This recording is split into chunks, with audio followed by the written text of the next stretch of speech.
This video is a ball buster. A recent comment on one of my videos makes my brain harder than watching an episode of The Late Late Show with James Corden. How is this guy on the telly? The comment said, "What if the only participant player in the simulation is you and the rest of the world is filled with fake NPCs? OMG! I think we might have broken the simulation with this one. Perhaps they'll turn this whole video game off. If we do actually discover that we're in their simulation. Perhaps that's why there's men in black watching my house. Is there any validity to this seemingly outlandish claim?" I put on my best Sherlock Holmes hat. I don't have a deer stalker hat, alright.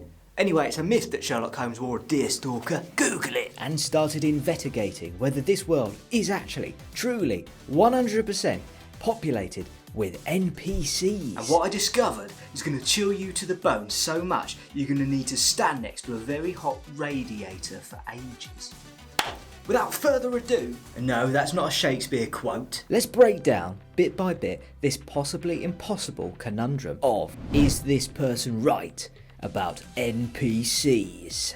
Quote, "What if the only participant or player in this world is you? A fake world filled with NPCs and storylines as part of your experience. When you're not looking, nothing exists. Scenery only renders when you look at it. It's all an illusion. The lives you see of friends, family, celebrities, politicians only merely exist as a construct to add legitimacy to your world. And when you're not there, they don't exist. When you sleep, the lights go out. The game is on standby. While you sleep, you experience other simulations, commonly referred to as dreams." End quote. If this is true, and you are the only real player and everyone else is an NPC, it would mean that this life, if it is a video game, which it is, would be like a AAA rated title, where you are the main player and everyone else is a part of your story. The smarter the NPCs, the more realistic and immersive the story. Just like a AAA rated video game like Uncharted, Red Dead or GTA. Stay tuned as we dive deeper than a broken submarine. There are times, like at the moment, when I think the world is a right shithole. I'll be completely honest with you. I get down sometimes, when certain things don't go to plan or don't work out in the way that I want them to. I usually go for a walk every day, like a dog. And because I'm so intelligent and charming and have a higher IQ than every single university student combined, which I admit is not that high, I think to myself, these people around me look thick. I mean, they're loud, they're annoying, they get in the bloody way, they sound dumb, and they've got absolutely bloody nothing to tell me that would interest me in any way. And I think, you're all NPCs, sent here to make my life a fudging misery. But, with all that said and done, without them, it would make this whole game pretty darn boring.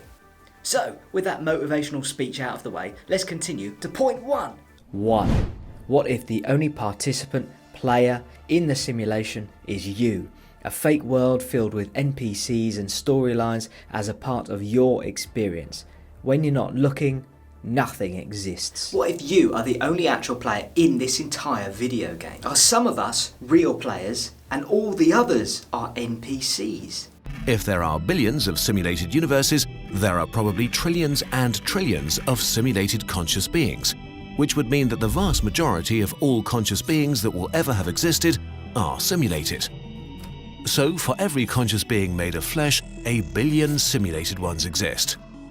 How could we possibly tell? Unfortunately, we can't just slice them open to see the wires all poking out of them. No, because then we'd be in bloody prison, wouldn't we?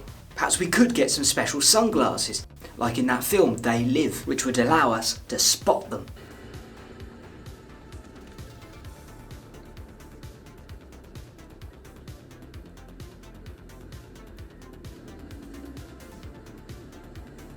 What's your problem?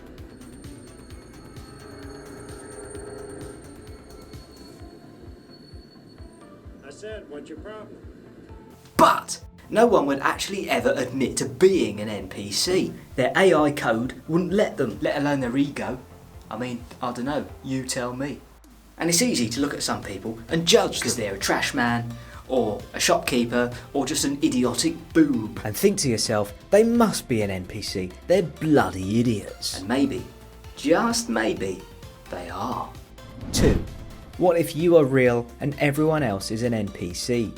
And it's hard to wrap your head around, because you are you thinking your thoughts. and I am thinking my thoughts. And it doesn't quite compute in our tiny chimp skulls, does it? Because how can I be the only real player? I talk to friends and family and they seem uber real. Some of them anyway. Now, I don't play video games much. I don't have time in between work and making these videos. I am tempted to buy an Oculus Quest and play that. Inside a VR game, you slash and shoot your way through thousands of non-player characters. You are the only real player and they are all NPCs. Is this world any different? We don't go blasting our way through people at the corner shop with lightsabers, do we? Even though it would be bloody convenient. 3. Scenery only renders when you look at it.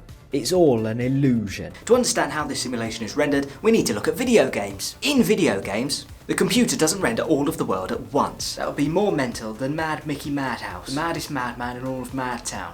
It only renders a tiny part of the world that you can actually see, usually shown on the map HUD. That's how it can save most of its processing power. No point rendering something that isn't there. Inside your VR headset, it only renders your field of view. The mountains in the distance look 3D, but that's an illusion. It's actually 2D. 4. The lives you see of friends, family, celebrities, politicians only merely exist as a construct to add legitimacy to your world. When you're not there, they don't exist. The world needs conscious observers. That means you and me existing and looking at it for it to be real. Far from being organic material, this universe is very likely to be electrical. I caught my godson chewing on some electrical wires the other day, so I had to ground him.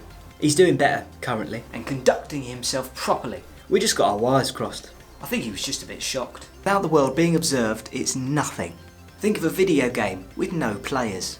Does it exist? It exists as potential, as in it's a thing that could be played and experienced, but is only real when observed. Christ, I'm clever, breaking down all this complicated stuff for you into a nice, easy, bite-sized, non-sciencey, entertaining, non-waffly. Ooh, waffles! I bloody love waffles. Of course I do. Look at me. All bought and paid for. I don't really like to think of my friends and family as being NPCs. Like Elon Musk says, I'd rather be optimistic and wrong than pessimistic and right. 5. When you sleep, the lights go out. The game is on standby. You cease to observe the world. Therefore, it is not being rendered. It's only rendered when you look at it with your eyeballs, which are like Oculus lenses into this world. If you've logged out of the game, you aren't experiencing it. 6. While you sleep, you experience some other simulations, which are commonly referred to as dreams. If you think about it, dreams are funny, aren't they? You go to sleep and play through these weird scenarios that make no sense. The same rules don't apply. Like I used to have a recurring dream where I could fly. At random moments, to fly, I'd have to pedal like I was on a bicycle. And then fall and smash me face in the ground. Except for the fact that it was made of marshmallows. And then I picked up a massive 5-kilogram marshmallow and ate the whole lot. But suspiciously, when I woke up, my pillow was gone. Are you the only real player and everyone else in your experience is an NPC? My gut instinct says that's not to say NPCs don't exist. Maybe they do. But I'd rather be optimistic and wrong. I don't want you to be NPCs. Or perhaps this is the most NPC thing I could have said.